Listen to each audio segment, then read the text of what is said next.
যখন মুসলিম সমাজের এসডিপিও ছিল কি আমিরুল ইসলাম খান নাকি, তার নামটাকে যখন নিয়ে রহস্য করছিল শুভেন্দু অধিকারী মহাশয়, তখন মমতা ব্যানার্জি ওয়েস্ট বেঙ্গল পুলিশের কোনো টুইট দেখতে পেলাম না।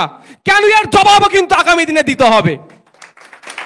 আমি ভাবতে পারছি না আমাদের রাজ্য কোন দিকে এগিয়ে যাচ্ছে। আমার আগে মাস্টার সাহেব আদিনা মসজিদের কথা বললেন, আমি তো বলবো আদিনা মসজিদে এই লোকটাকে কে পাঠিয়েছে, বিজেপি না তৃণমূল? আগেই আমাদেরকে ঠিক করতে হবে। খোঁজলে হয়তো তৃণমূলই পাঠিয়েছে, খোঁজলে দেখা যাবে তৃণমূলই পাঠিয়েছে। ধর্মে ধর্মে বিভেদ না লাগালে বিজেপি তৃণমূল আর বাঁচবে না বাংলায়। এই 2024 নির্বাচনে আসছে হিন্দু মুসলমান নির্বিশেষে সবাই বিজেপি তৃণমূলকে প্রত্যাখ্যান করতে শুরু করেছে। একজন ভালো আচ্ছা দিনের স্বপ্ন দেখিয়ে আমাদেরকে প্রায় 1000 টাকার উপরে গ্যাস কিনতে বাধ্য করেছে। আর একজন কি বলেছিল, দুর্নীতি মুক্ত বাংলা দেব, দুর্নীতি যুক্ত বাংলায় তাকে পরিণত করার চেষ্টা করছে। দুটো দলকেই প্রত্যাখ্যান করবে ওরা বুঝে নিয়েছে। সেই জন্য সুকৌশলে একটা ধর্মীয় সম্পত্তি বিনষ্ট হবে এই ধরনের একটা খেলা খেলার চেষ্টা করছে।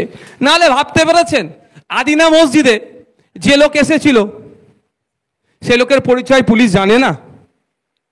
সোশ্যাল সাইটে তারা তো ঘুরছে, কোথায় আননোন পারসন উল্লেখ করেছে কেন? যাতে পুলিশ এড়িয়ে যায়। আর কিছু কিছু অতি শিক্ষিত সমাজের হয়ে আছে, হয়তো ইউনিভার্সিটিতে গেছে, নওশাদ সিদ্দিকী আদিনা মসজিদ নিয়ে কিছু বলছে না কেন?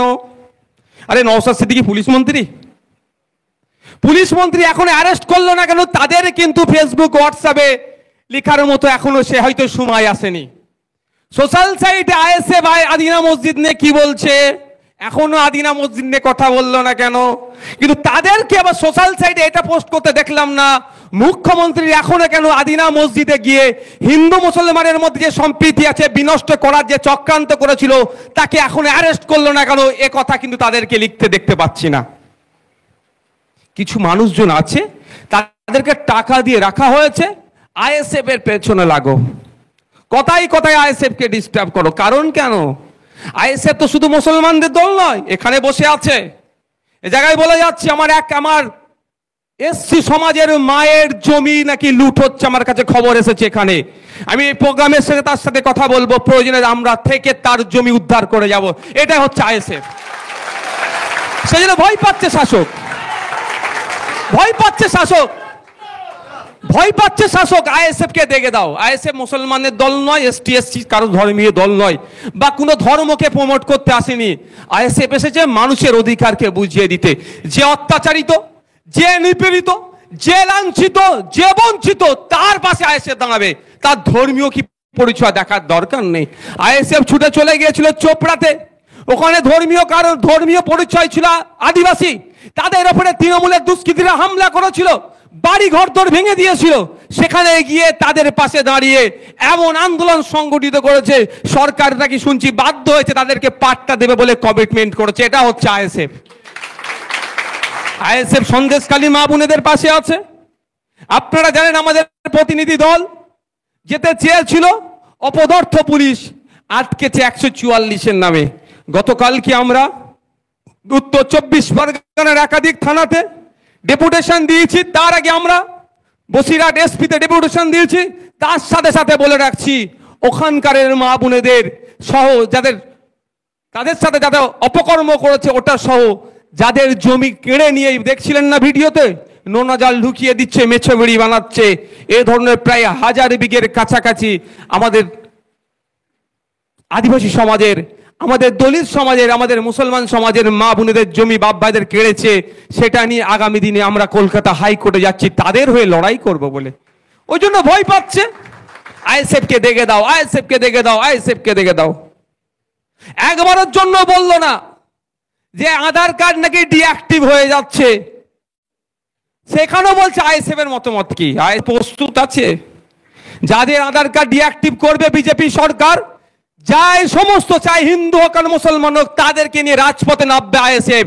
আইএসএফ তো প্রস্তুত আছে, আইএসএফ পিছিয়ে যাওয়ার নয়।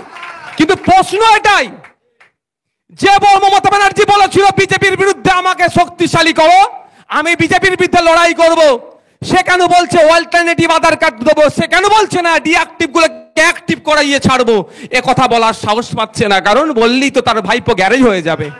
আমাদের ভাইপো দুর্নীতি করেনি, আমাদের ভাইপো চাকরি বিক্রি করেনি, আমাদের ভাইপো কয়লা খায়নি, আমাদের ভাইপো গরু খায়নি, আমাদের ভাইপো বালি চুরি করেনি, আমাদের ভাইপো ইমানদার আছে, সেই জন্য আমাদের ভাইপোর হয়ে আমরা লড়াইয়ে নামবো। ভয় পাচ্ছে, ওই জন্য আইএসএফ কে দেখে দাও। আচ্ছা ভয় পাচ্ছে কেন দেখতে পাচ্ছেন না? দুজন শিক্ষিত সমাজের প্রফেসর যারা সমাজ গড়ে আইএসএফ এর ছায়াতলে আসছে। কেন এসেছেন? এটা তো আমার মতো মূর্খ নয় যে বুঝাচ্ছে বুঝে যাবো। ওনারা পড়াশোনা করেছেন, যোগ্যতার বেসিসে চাকরি পেয়েছে, ওই রাতের অন্ধকারে মাল দিয়ে অবৈধতে এতে চাকরি এরা পায়নি। যদি পেতো না অন্তত বিরোধী দলের মঞ্চে আসতো না, এটা মাথায় রাখবেন। ধান্দাবাজগুলো বিরোধী দলের মঞ্চে আসবে না, কারণ তাদের মনে ভয় আছে, তাদের মনে ভয় আছে আমি তো মাল দিয়ে চাকরি পেয়েছি, আমি গেলে যদি আমাকে বাদ দিয়ে দেয়। এনারা হচ্ছে যোগ্যতায় চাকরি পেয়েছে, এসেছে। কেন এসেছে? দেখতে পাচ্ছে সমাজকে বাঁচাতে হবে, সোসাইটিকে বাঁচাতে হবে, জাতিকে বাঁচাতে হবে। যেই জাতকে বাঁচানোর জন্য, সোসাইটিকে বাঁচানোর জন্য বিরসা মুন্ডার পরিবারের লোকজন আছে, দলিত সমাজের পরিবারের লোকজন আছে, মুসলিম সমাজের পরিবারের মানুষেরা ব্রিটিশদের বিরুদ্ধে 190 বছর ধরে লড়াই করে জীবনকে উৎসর্গ করে দিয়েছে। সেই জাতির প্রতি এখন ইনজাস্টিস হচ্ছে। লড়াই, আত্মত্যাগ, আত্মবলিদানের ফলে দেশ পেয়েছি, সংবিধান পেয়েছি, আজকে আমাদের অধিকার আমরা পাচ্ছি না। ভাবতে অবাক লাগবে, এসসি কোটায় মুসলমানরা চাকরি দিয়ে মুসলমান এসসি হয়ে গেছে। এসটি কোটা, আদিবাসী সমাজের ছেলে মেয়েরা যেখানে চাকরি করবে, যে ফ্যাসিলিটি নেবে, সেখানে নন এসসিরা চাকরি করছে। এর বিরুদ্ধে বললেই নাকি মুসলমানদের দল হয়ে যাচ্ছে আইএসএফ।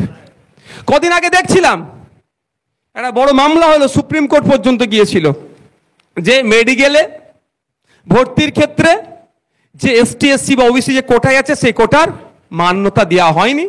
যারা নন এসটি এসসি বা ওবিসি তাদেরকে ওই কোটায় মালের পরিবর্তে ঢুকিয়ে দিয়েছে। এটা নিয়ে সুপ্রিম কোর্ট পর্যন্ত হলো।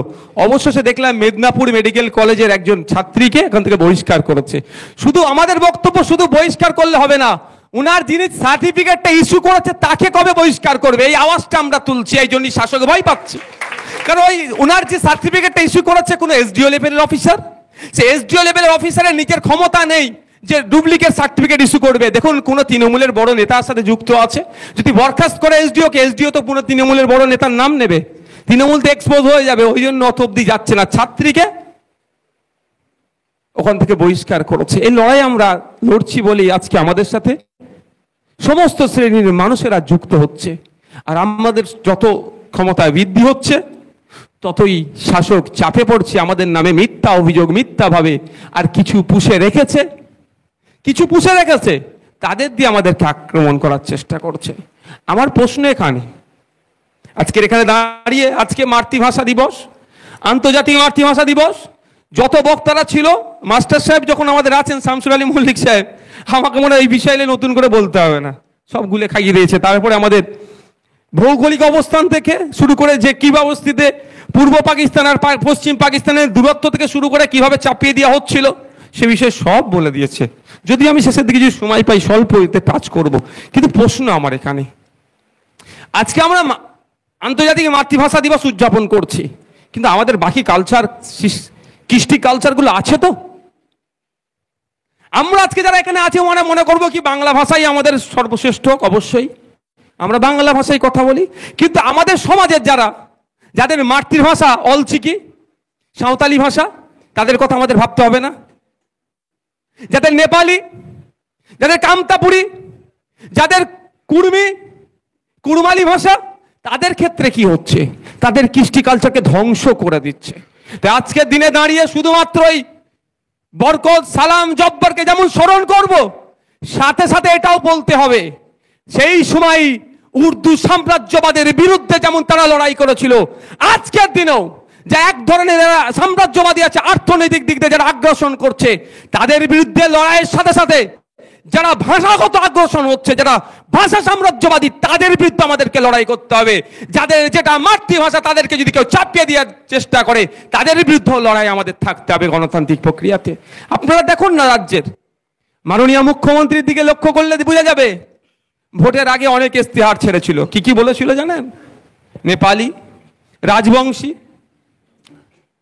কুড়মালি, কামতাপুরি সেকেন্ড রাষ্ট্রীয় ভাষা, রাজ্য ভাষার সম্মান দিয়েছিল। ভালো কথা, দিয়ে অত দরকার। আমরা আমাদের মাতৃভাষাকে যতটা ভালোবাসি, যারা অলচিকি লিপিতে সাঁওতালি ভাষাতে কথা বলে তাদের কাছে অতটা প্রিয়, যারা নেপালি ভাষায় কথা বলে তাদের কাছে অতটা প্রিয়, বিভিন্ন ভাষায় যারা কথা বলে তাদের কাছে অতটাই প্রিয়। কিন্তু তাদের ভাষার সম্প্রসারণের জন্য তো রাজ্য সরকারকে সদার্থক ভূমিকা নিতে হবে। খোঁজ নিয়ে দেখুন, তাদের ভাষা সম্প্রসারণ তো দূরের কথা, আমার আপনার যারা পশ্চিমবাংলায় যে ভাষায় আমরা বেশি কথা বলি, আমাদের মাতৃভাষা, মায়ের ভাষা বাংলা, সেই ভাষার প্রায় 8,500 শিক্ষা প্রতিষ্ঠান এই অপদার্থ সরকার বন্ধ করতে চলেছে। এটা ভুলে গেলে চলবে না। আমি যদি আমার ভাষার প্রতি শ্রদ্ধাশালী না হয়, আমি যদি আমার ভাষাকে যত্ন না করি, আমি আমার ভাষাতে যদি না সাবলীল হয়, তাহলে অন্য কোনো ল্যাঙ্গুয়েজ আপনি বলুন না কেন, চাই ইংলিশ হোক, অ্যারাবিক হোক, ফ্রেঞ্চিস হোক, যে কোনো ভাষা, পৃথিবীর যে প্রান্তের যে ভাষা হোক না কেন, আমরা স্বাবলম্বী হতে পারবো না সে ভাষায়।